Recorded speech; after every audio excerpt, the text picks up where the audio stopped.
right, welcome to Sport Tour on Enterprise TV, where sport news from the four corners of the world are delivered at its best. On today's menu, we'll be doing the review of the matches that went down during the week from the UEFA Champions League. Our reigning champions, talking about Paris Saint-Germain, dismantled Bayer Leverkusen away from home, 7-2. How about Barcelona, 6-1? We'll definitely talk about Chelsea Football Club and a lot more.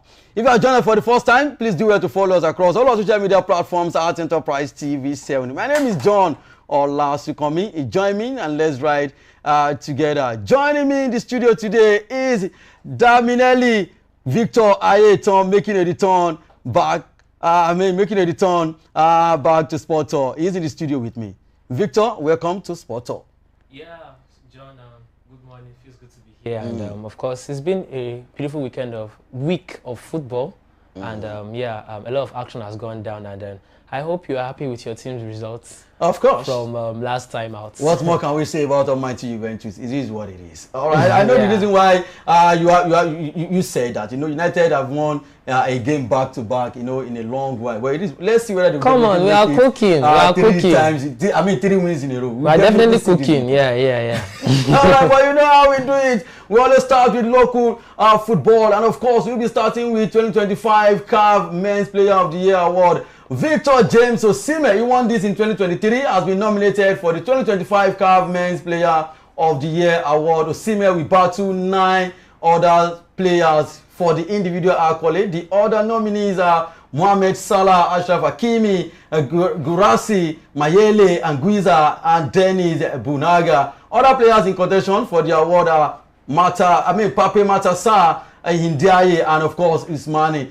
Talking about African Player of the Year award. Of course, Victor James Osimhen won double with the Turkish giant, talking about Galatasaray. Mohamed Salah won the English Premier League, and of course the king of the best player right now, in my own opinion, is Ashraf Hakimi. He won treble with 4 trophies. What is his name? Paris Saint-Germain last season. What are your thoughts? Osimhen has been in good form. He has been doing wonderfully well ever since he joined Galatasaray from Napoli on loan, and now that they signed him permanent, he's been up there. And of course, Mo Salah has dropped a little bit, but Hakimi has been there for the past 3 years. You always make it to be to the top 3. True. But is this his year? Yeah, I think this might finally be Hakimi's year. You know, he has always been coming second, third, runner-up most times, and third most times actually. And for him to, from the kind of unprecedented success that Paris Saint-Germain had in last season, they won the treble. They could have won the Club World Cup if not for Chelsea defeating them. But they went on also, they came back, they won the Super Cup against Tottenham Hotspur, in which Hakimi also played a pivotal role in them winning that match. So actually, it's glad tidings for Hakimi. And if you look at the sporting side of Morocco, they're actually doing very, very well. When you look at it, Morocco doing very well. They dusted their qualifiers. They won games with a couple of matches to spare. And of course, they're on course to host the AFCON in December. Let's say AFCON was good. Let's say the AFCON had been played earlier or so, and they won the AFCON. Maybe by now, or Morocco won the AFCON, we have been giving it to Morocco. But at the moment, it looks like he's the front runner. Osimhen has a good shout, 2 trophies with Galatasaray. 37 goals in all competitions. Salah also, of course, he bagged the Golden Boot Award and also the Playmakers Award for the English Premier League champions, Liverpool, and they won the Premier League. Although they lost some finals in there, but he also has a good shot. One thing about Ashraf Hakimi, he was not just part of that team. He was one of their best players. He was their best players. Yeah, he was he played a very pivotal role. Playing in the Champions League, we saw how he shone like a minion light. Mo Salah, I mentioned them, Lamine Yamal, a lot of. And the fact that he also came against Mo Salah at a point in the Champions League in which they defeated defeated Liverpool home away, and when they had to win on penalties, they had to come back from losing the first leg to actually winning. So Hakimi actually seemed primed to win this one. And it would be surprising if someone else won. We're in the top 3. Yes, it would definitely be Mo Salah, Osimhen, and Ashraf Hakimi. I think Osimhen will come third this time. Might not come second because of what Salah did with Liverpool, taking them to their 20th title. Is it because he had those numbers in Turkey? If it were to be a team in England, don't you think it might be another another topic? Had it been he scored all those goals for a team like Chelsea and he won maybe the Premier League or Manchester United, or he played for Real Madrid last season, just like Mbappe, don't you think it might be another story? Well, might be, but the fact that Hakimi actually won the treble is actually a factor here. So definitely, I think for me, Hakimi is actually very, very prime to get. All right, let's see how it goes. What is his name? Ashraf Hakimi ahead of Osimhen and of course Mo Salah. Yes, say Osimhen probably might come third because of the pedigree that the Premier League has and winning Premier League titles. And Salah won. Sometimes some few days ago, one of our senior colleagues, I saw his post. He happens to be Osimhen's person, Okay. And of course he posted something and he said Guirassy is the best striker in Africa, and a lot of people came out for him. That how can you rate Osimhen? How can you rate Guirassy ahead of Osimhen? Yeah, I think sometimes when I look at awards are actually like opinion based. But if you look at what Guirassy did last season, Champions League second highest goal scorer, Bundesliga second highest goal scorer. So Guirassy should be ahead of Osimhen then. Guirassy also did, but of course Dortmund didn't win any trophy last season. But in terms of numbers, Guirassy put out last season. Even before last season, numbers he has been actually putting out is actually quite something. And so him not being omitted is actually one. But do you agree with him? Osimhen and Guirassy? Even Guirassy will pick Osimhen. In my opinion, I think Osimhen is just slightly above Guirassy. Slightly above Guirassy. All right. Some qualities, but Guirassy on his days a very, very good striker. From his Stuttgart days, before he got to move to Borussia Dortmund, he has been very, very good. So, but somehow I think Osimhen just slightly edges him. Okay. Yes. All right. Let's see how it goes. Ashraf Hakimi for African Player of the Year. But let's see how that goes. Away from the camp of Victor James Osimhen and Mo Salah, Ashraf Hakimi, Guirassy, let's move straight to CAF Champions League. The Confederation of African Football CAF has appointed Ivorian referee Kouassi Frederick Biro to officiate the Champions League second preliminary round, second leg match between Rivers United and Black Bulls of Mozambique. They already lost the first leg 1-0, and of course the second leg will definitely be played on our soil here in Nigeria. The match was shifted from Sunday to Saturday. It will definitely happen on the 25th of October 2025. What are the chances of Rivers United making it to the national? Before we talk about, Remo Stars are out already. My own opinion, I don't think they don't stand any chance. But let's talk about Rivers United. They need to score 2 unreplied goals if they want to progress to the group stage. Their own tax for Rivers United is actually easier. They're playing at home. That's one advantage, and they only one go down. So they get the first goal in the game. Then actually they are primed for, okay, we can get the second goal and then do the comeback and then advance. And they are playing at home, so it will be catastrophic if at least they don't even take it to extra time to actually to progress. But for Mamelodi Sundowns and Remo, we know. But for Rivers United, we know that they have a very, very good chance of progressing. Let's say they lost at home and they are going away to Mozambique. It will have been a hard one actually, because they are going away. Because even right now, they are no underdogs when it comes to African teams, especially in the CAF Confederations Cup, also in the CAF Champions League. They are no underdogs right now. So, but because of the fact that they are going to be playing at home and they're only down by a lone goal, so I feel like personally they should be able to, at least if they put their hands together, they should be able to get at least 2 unreplied goals, or at the barest minimum. Worst case scenario, they don't get a win, they get a 1-0 win, they get it to penalties and they could be lucky and they could just progress. All right, on the other hand, I don't know how much you talk about it. It is so obvious that South African League is far above. This is still news. Everyone knows. Right. They invested in their league, like we didn't. They invested a lot in their league. Their league wasn't as better as our league before, but they invested in the league, and this is where the league is at the moment. So. All right, Remo Stars just go there. Please don't concede 7. Like you say, play for pride. Like you always say, play for pride. So even in Nigeria, they didn't play for pride. I saw the third goal that they considered. I was like, if you put a local team, they shouldn't be considering this kind of goal. It was so, defending was so lackadaisical. I'm not saying lackadaisical defending. So anytime I was talking to my dad, I was like, those that clamor for home-based players getting a chance. I said, this is like we also what happened at the last CHAN. The last CHAN CHAN competition was like a bad audition for them, and this is a further bad edition or worse audition for them because of the way Remo Stars played that game. They played like they are not the champions of the MPFL. Like, Remo Stars, you just won the MPFL, please. Like, how? And it was actually very. It was an embarrassing result. All right, let's take a look at fixtures in the MPFL.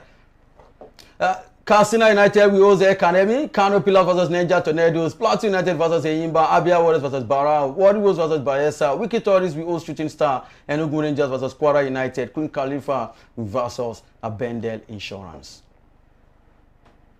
Alright, away from local football, let's move straight to foreign football. We'll be doing the review of what happened during the week, talking about the UEFA Champions League. European champions Paris Saint-Germain dispatched Bayer Leverkusen 7-2 at the Bay Arena, leaving Die which kept 3 matches without a win in the Champions League. What more can we say about Luis Enrique?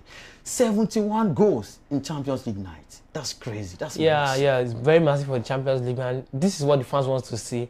And now it gives me two opinions. The fans were like, the matches are too much. That how would they be playing extended matches? The players will be tired. Players were clamoring, but now the fans are happy. They are seeing goals everywhere, and you can see the way Paris Saint-Germain ran riot against Bayer Leverkusen. So it's apparent that Ten Hag is not the problem now because you can see in the Champions League they can't just hold it against the big guns, and the new coach at the moment is suffering from 7-2 against PSG at their home ground, the Bay Arena. So PSG. But PSG is a team that no one wants to play this season. Yeah, they are playing.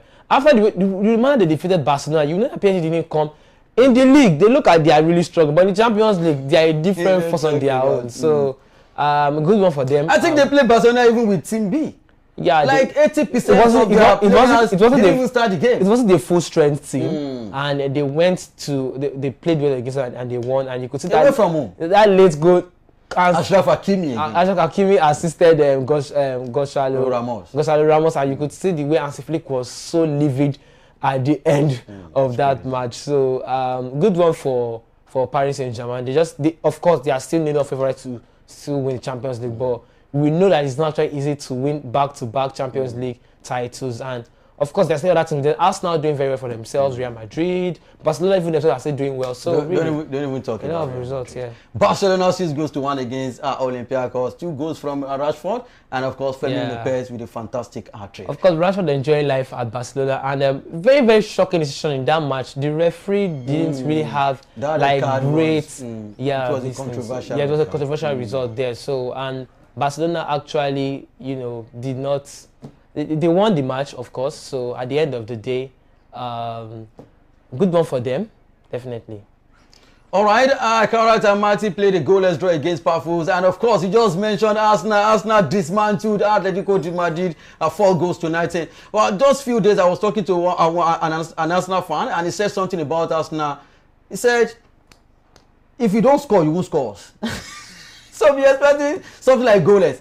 But expect us to score 4 goals, 4 unreplied goals against. Atletico Madrid have scored 5 against Real Madrid this season. If you initially saw the game when the game started, it felt like Arsenal. It felt like Atletico started like a house on fire. They were at least with the little position that they had. They put Arsenal under immense pressure. Julian Alvarez was pulling the strings, but when Arsenal grew into the game, Arsenal established themselves, and then they started playing very, very well. And for me, I think. Arteta, when it comes to defending, really, Ferguson will say, attacks wins you game, defense wins you titles, and Arsenal's defense is actually watertight. And the way they played in that game, they dismantled Atletico. When they got to the second half, they dismantled them with ruthlessness, and it was very, very good for the Arsenal team. Gyökeres scoring 2 goals, very, very needed for the man, and good one by the Arsenal team. Martinelli looks like a different player in the Champions League, and I think that's what competition actually makes you to do. Competition brings better out of you, and for Arsenal, they just keep 3 wins, 10 goals scored, no goals considered. Actually, that's a good start. Underrated and unreal start for Arteta, and he's doing very well with the team. All right, Copenhagen 2, Borussia Dortmund 4.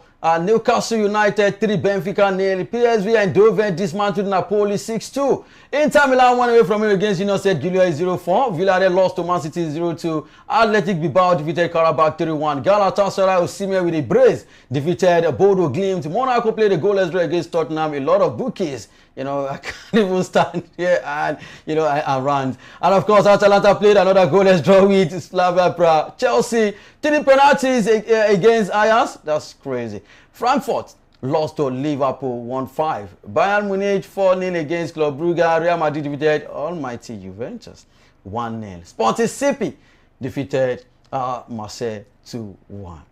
It is what it is. All right, away from UEFA Champions League, let's move straight to our English Premier League. Ruben Amorim will not let Manchester United rest on their eye-catching success over Liverpool as his focus immediately turns to Brighton at home in Saturday's 25th October Premier League clash. Ruben Amorim, man of the moment, just won Premier League back-to-back in almost 10 months. In 10 months. That's crazy. That's not too good for Ruben Amorim. But he has done something this season. By context, defeated Liverpool, defeated Chelsea. These are champions. Yes, these are champions. But lost to the likes of like Brentford and not. But can he make it 3 in a row against Brighton and Wolves this weekend? It's going to be very, very tough because, like I said, Brighton is actually our boogie team because United's boogie team. And if you look at it by context, like I was saying earlier before I didn't want to cut your line of thought. The last manager to win back-to-back games for United in the English Premier League was actually Erik ten Hag, and technically that was in I think was it May 2024. So you see, it's been a really long time. So for United to actually bid on those 2 wins, Sunderland win and then Liverpool win, and then against Brighton, it's going to show that at least they are actually very, very serious. Because I feel personally that Brighton, they are in good vein of form right now. They're just a point ahead of United on the log table, and they're playing fine football. Danny Welbeck is firing on all cylinders. Kairo Mitoma, Jakub Minte, and the good thing about Brighton is that they've kept a core of the team. They only lost 1 or 2 players. Jorginho Ruta is playing well, and so it's going to be a very, very tough game for Man United. If they do win, it's showing that Ruben Amorim is probably getting his tactics right. If they can go on 5 wins on the struts, that shows that it seems it's already getting stable. But that Brighton is going to be a very, very big litmus test for Ruben Amorim and his side. And of course, we hope that the new signings come alive. Konya, not seen much of him though, but he's been showing sparks of brilliance. Mbemo looks like he's the most settled into the set of the new signings. Sesko has not really settled in.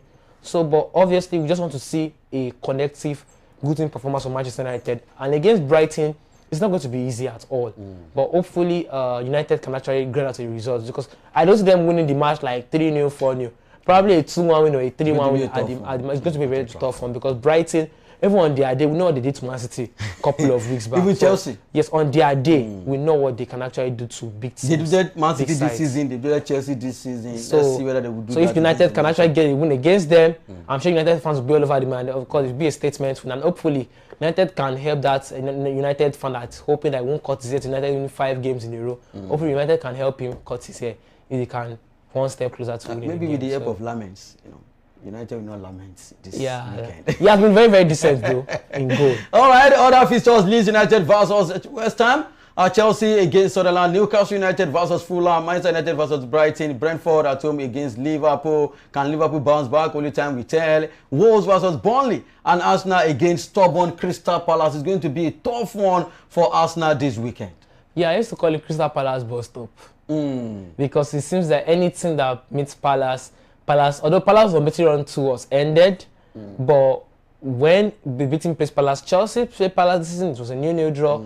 Liverpool played Palace, they lost 2-1, and now it's going to be Arsenal. And the fact that Palace also has a good defense, played well, they played in the Europa League last night, and so decent team, and with a very decent coach in Oliver Glasner. So I don't expect the match to be easy, but of course Palace are actually going to the Emirates. And at the Emirates, they don't let in goals. They will like struggle. That. So Palace will struggle at the Emirates. They don't let in goals. But if we got Eberechi Eze, against former side, you know how all these things goes. It's going to be very easy. Probably I see an Arsenal narrow win. I don't see Arsenal scoring too much against Crystal Palace because they also have, to a certain extent, a watertight defense too. The likes of Munoz and Lacroix, Richards playing very well, and also they have a good keeper in Dean Henderson. So I think Palace, they would go there, they would toil if they are to get a result. I feel maximum result they can get is probably a draw, or Arsenal also get a narrow win. But it's going to be a very, very tough game. I see Arsenal scoring nothing less than 3 goals against Crystal. I know Arsenal scoring 3 goals. Maximum Arsenal scoring probably 2 goals. Okay, only time we tell. Yes. Aston Villa at home against Manchester City. Bournemouth versus Nottingham Forest. Everton will host Tottenham Hotspur. Away from English Premier League, let's move straight to La Liga. Barcelona will not have head coach HANSI Flick in the dugout for this weekend's El Clasico showdown against Real Madrid, with it now being confirmed that their efforts to have him available at the Santiago Bernabeu have been in vain. Talking about El Clasico coming up this weekend, Barcelona Real Madrid versus Barcelona this weekend. We all know, we also what Barcelona did to Real Madrid last season. They were just beating them home and away last season. But this time around, we've seen another Real Madrid under Xabi Alonso. Yes. And of course, still the same HANSI Flick. But the challenge here, HANSI Flick will not be in the dugout against Xabi Alonso this weekend. Yes, and it's going to be tough because we know how he rallies his troops.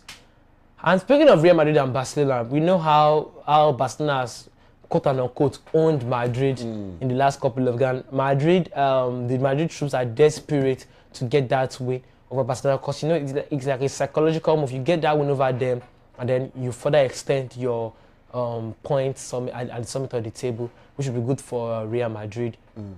For Flick not being at the dugout, of course, it's going to definitely play a factor, but Barcelona they will still come out and play their game. And both teams are actually in regional form at the moment. And of course, it will come down to who wants it the most for both of them. And I think Barcelona, of course, they can take Madrid to the class if they want to. But Madrid this time, of course, with a revicted Madrid, Xabi Alonso. And one thing that's been good for Real Madrid this season is that their defense has been also very good. With the exception, Cabaya is back. With the exception of the Arnold is back. Yeah, with the exception of the Atletico Madrid game, in which they conceded 5, they've had a good defense, and of course against the likes of Rafinha, Lamine Yamal, Lewandowski are also running riot, and Rashford also running riot. Let's see if they can actually hold their own. I don't think that much will end in a draw. I think who wants it the most, it will probably be a narrow win in favor of who actually wants it the most. I can't say Madrid will win, Barcelona will win. But I know who wants it the most. It'll probably be a 2-1 or a 3-1 or a 3-2 victory. But I'll just stick towards the side of Madrid because, you know, their forwards are actually playing well. Vinicius Junior, Kylian Mbappe, Ada Goulet, and the likes also playing very, very well. And hopefully we'll see if Hendrik will feature in this match because Hendrik has not played in over 3 months now. He has been on the bench. I think Alonso should just loan him out. I think he should probably go on loan because, you know, Hendrik is also a good player. So him sitting on the bench for close to 2 months plus not playing, of course, it can down the quality of that young lad. But for Barcelona without HANSI Flick, it will be a factor, but not so much because Barcelona will still play their game at the end of the day. Well, I'll still tilt towards Madrid anyway. Narrow win for Madrid. And of course, Barcelona has also been struggling with their defense line these days. So I see Mbappe running into space and score a lot of goals, maybe 2 or 3 against. He scored hat-trick last season against Barcelona. Yeah, he did. So he can also repeat the same feat this Since when they lost their best defender, I've forgotten his name now, Inigo Martinez, they lost him to Al-Nassr. That's the brain of the highline itself. Paul Kubas is also a brilliant one, but of course sometimes you need an experienced head to actually be marshalling the defense, and they've actually missed Inigo Martinez's experience. And Araujo sometimes can be erratic. He does not cover himself in glory when he's defending sometimes. So, and when you come against the likes of Vinicius Junior and Kylian Mbappe, you have to be very, very careful when you play against these wingers because they are very, very tricky and they can actually take it to areas that you don't want to be on areas of the pitch. But hopefully, we hope they give us a great El Clasico game because we know the game has lost its spark, even though for the likes of Lamine Yamal and Mbappe coming to give us a little bit of spark that we missed from the Messi Ronaldo days. So hopefully, we just want to see a great game of El Clasico. Let's see how it goes. Other fixtures, Real Sociedad versus Sevilla, Girona versus Oviedo, Espanyol versus Elche, Athletic Club versus Getafe, Valencia versus Villarreal, Real Madrid versus Barcelona, Osasuna versus Celta Vigo. All right, away from La Liga, let's move straight to Italy. Defending champions Napoli have hit a rough patch and out on the ease of midweek collapse in Europe. This weekend, host an Inter Milan side who have put some early season jitters behind them to join a tight Serie A title. There is one thing about Inter Milan. Once they click like this, they just maintain that momentum. That's brilliant. And that's the issue with the likes of Napoli. And if they keep dropping points this way, and Inter Milan keep getting the needed points, and Inter Milan, they'll just string in like 10, 11 wins, and then they are almost home and dry. And if you look at the last season, Inter didn't get into gear very early in the season. So as they didn't get into gear very early in the season, it actually happened that Napoli had already picked up those. They've gathered a lot of points. So when Napoli was actually faltering towards the business of the season, they had already gathered points to quote unquote see them. And they almost even lost the league. Thank God for Fiorentina, who actually saved their skin by drawing Inter Milan in that game, and they played a 2-2 draw, and then Napoli also had to win their game also.